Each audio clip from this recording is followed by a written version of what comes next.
People really underestimate like the power of a disguise. Mm-hmm. That shit is super powerful. Like, for example, I interviewed Jason Weaver the other day. He played Michael Jackson in the original Michael Jackson TV movie. Oh, you talking about the young guy that was on that one show from Smart guy, ATL and all that. And he was in ATL, exactly. Okay, yeah, I know you're talking about. So he said that Michael Jackson came on set once in disguise. He had a beard. Just watching everybody. He said he looked like an old white man. Right. That's smart. There was one day that an announcement was made that he was coming. And I mean, the set went into a frenzy. I'm talking about crew members. These are professionals in Hollywood, man, that have worked with everybody. Man, the set's going ape shit. You see security running around, all this, that, and the other. But it just so happened that day, he didn't come. I guess there was a conflict in schedule, whatever. And I guess it got back to him that, a disruption had occurred when it was announced that he would possibly be coming.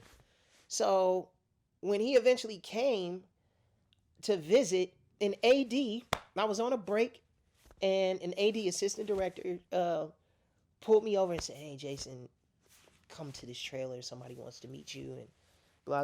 And so I came over to this trailer, and it was this, what I thought was like this older white guy kind of just sitting there. And then I looked, and when he started speaking, when I looked at his eyes, he was like, "Man, you're doing a great job. Doing a really good job, Jason." I was like, "Oh, shit. Michael?" He's like, "Hey, how you doing? I'm sorry I had to come like this, but, I was like, dude, look." Well, what kind of disguise did he have? Explain it to me. It was like, he had a beard for sure. He had a fake beard. He had a beard. Wow. Okay. He definitely looked like an older white guy. And I mean, even the clothes that he had on, because he was like cool with Rick Baker and shit. The guy that did like American Werewolf and that did the makeup for Thriller and all of that. Oh yeah, for the video, yeah. Yeah. I mean, he was regarded as like Hollywood's biggest special effects makeup guy at the time. He had a real. So he was able to get real prosthetics and like real things. Wow. To be able to move. He would do that all the time. Because he had just done Thriller with like that special effects. With the Hollywood caliber special effects. Yeah. Remember he was the werewolf? Yeah, of course. Yeah. So he kept working with that guy, and he would always go under disguise and just walk around the streets. That's smart. Nobody would know who he is. I seen Eddie Murphy do that. Eddie Murphy did that. He became like an old white Jewish man or something like that, and went into a store and was trying to buy something get something without paying for it as a white person, and the dude gave it to him, bro. Like.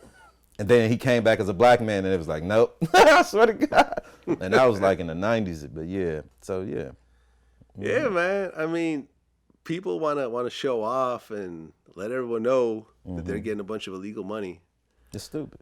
Because I remember when I was hanging out with BMF, and it just like I was stunned. I was like we're really all pulling up in these Ferraris and Lamborghinis, and no one's got an album out, and right. No one seems to be connected to a wealthy family or nothing. Like, it's kind of obvious where all this money's coming from. So that's what you're supposed to learn from other people's mistakes, not your own. Yeah. So